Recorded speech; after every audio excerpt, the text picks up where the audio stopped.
کہتے ہیں کہ دو چور کسی گھر میں آئے چوری کرنے کی نیت سے، تو ایک بڑھیا اور بوڑھا کمرے میں سوئے ہوئے تھے۔ انہوں نے ان دونوں کو رسیوں سے باندھ دیا چارپائیوں کے ساتھ، اور دونوں کی چارپائیاں اٹھا کر صحن میں رکھ دیں، منہ پہ ٹیپ لگا دی تاکہ ہم کمرے میں تسلی کے ساتھ سامان کو کھولیں گے اور قیمتی سامان کو لے جائیں گے۔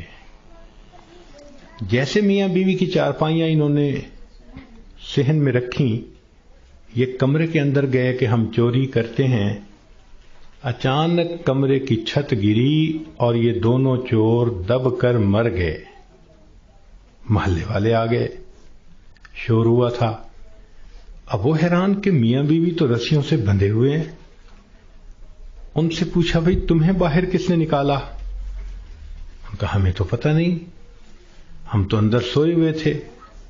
ان کو کھولا گیا، جب ملبہ ہٹایا گیا تو اس کے اندر دو چوروں کی لاشیں دبی ہوئی تھیں۔ پتہ چلا کہ چور ان کو نکال رہے تھے کہ ہم چوری کریں گے، اور ان کو یہ نہیں پتا تھا کہ ہم اپنی موت کا خود انتظام اپنے ہاتھوں سے کر رہے ہیں۔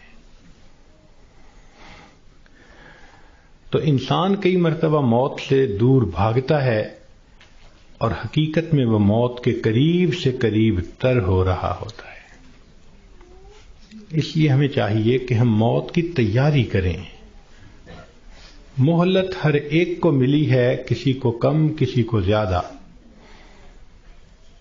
اس مہلت سے جو فائدہ اٹھائیں وہ خوش نصیب انسان ہے۔ اس دنیا میں آپ کو اللہ کا منکر تو مل جائے گا، رسالت کا منکر بھی مل جائے گا، دین کا منکر بھی مل جائے گا۔ اس دنیا میں آپ کو موت کا منکر کوئی نہیں مل سکتا۔ دہریے سے دہریہ بھی ہوگا تو یہ مانے گا کہ ایک دن مجھے موت آنی ہے۔ جب موت آنی ہی ہے تو کیوں نہ انسان اس کے لیے تیاری کر لے۔ اور موت کی تیاری یہ نہیں کہ انسان جاگنگ کرے اور ویٹ لفٹنگ کرے اور ایکسرسائز کرے، نہیں۔ موت کی تیاری یہ ہے کہ انسان اپنے پچھلے گناہوں سے توبہ کر لے، آئندہ نیکوکاری کی زندگی گزارنے کا ارادہ کر لے، اور جو لوگوں کے حقوق اس پر ہیں ان سے معافی مانگ لے۔